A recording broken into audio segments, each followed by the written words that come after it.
ભગવાન કહે છે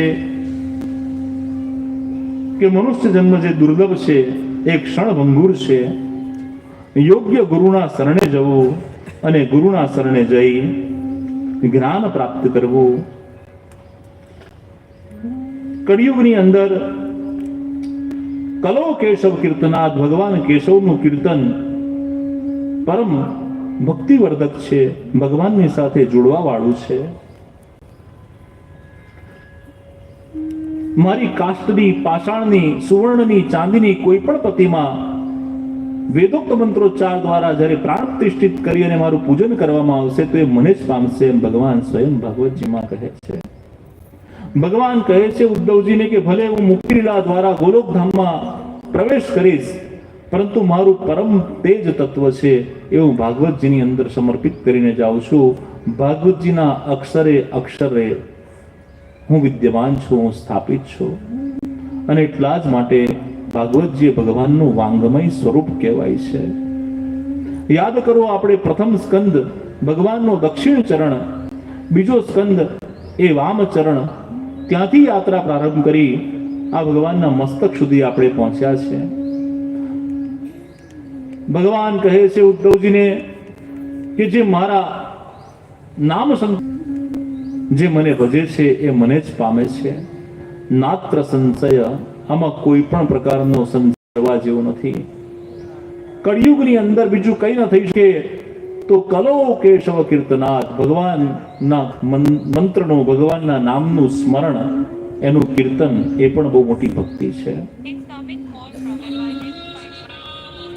પ્રભુ કહે છે કે શ્રદ્ધાપૂર્વક જે મને ભજે છે એ મને જ પામે છે. સત્વગુણ, રજસગુણ અને તમસગુણ ત્રણ પ્રકારના ભક્ત દર્શાવ્યા છે. જે સાત્વિક ગુણથી મને ભજે છે એ મને પામે છે. કેટલા રાશિ ગુણથી, કેટલા તામસી ગુણથી.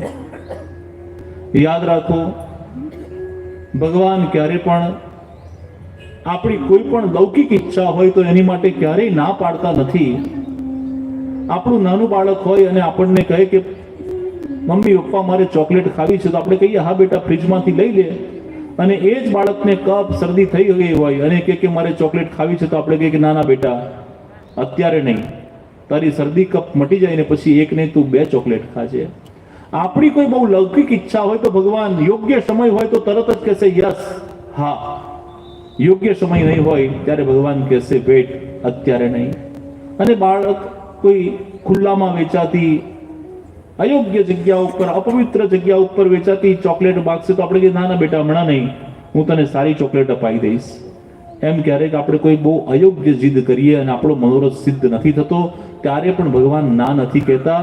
ભગવાન કહે છે I have another plan for you.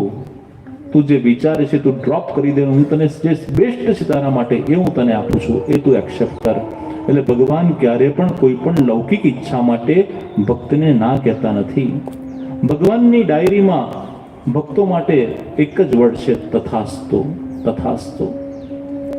એક નાનો દીકરો બાજુમાં રહેતા માજી એની પાસે એકવાર આવીને કહે છે કે બેટા તારી પાસે એક કોરો કાગળ છે?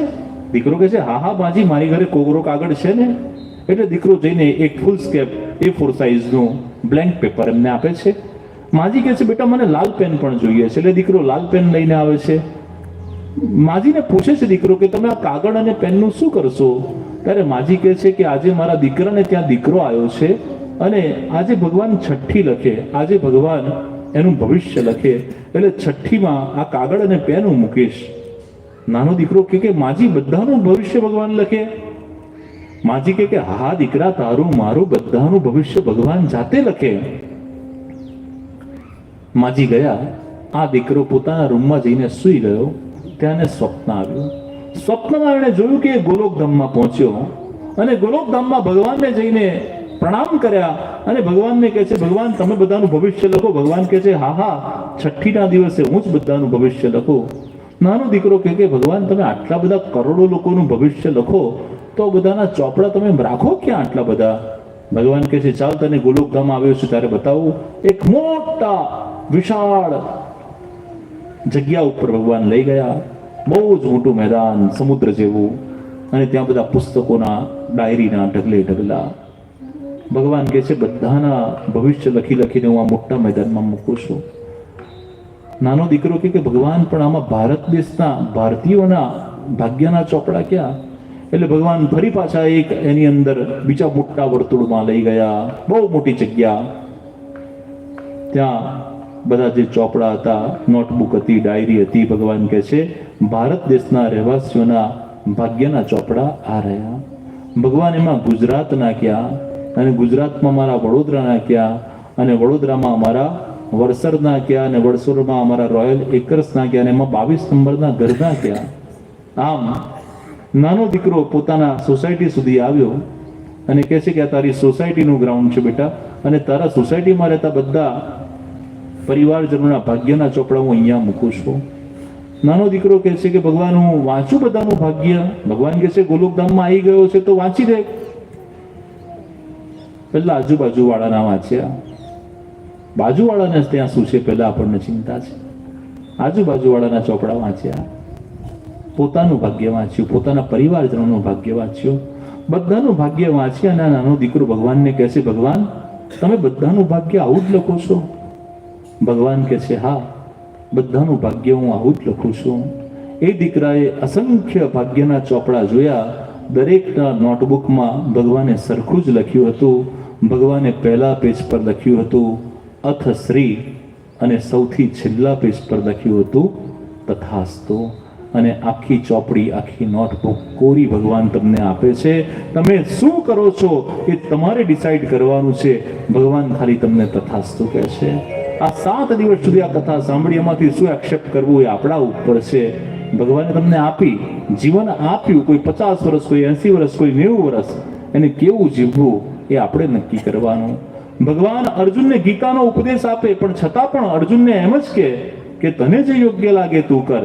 ભગવાન પોતાના વિચારોને કોઈને ઠોકી નથી બેસાડતા, તારે આ કરવું જ પડશે, કમ્પલસરી નહીં.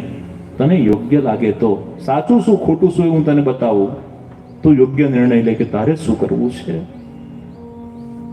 ભગવાન કળિયુગની અંદર ભગવાનનું નામસ્મરણ જ ભગવાન મેળવવા માટે ઇનફ છે. ભાગવતજી એ મારું વાંગમય સ્વરૂપ છે, એના અક્ષરે અક્ષરની અંદર હું વિદ્યમાન છું, આમ ભગવાન જણાવે છે.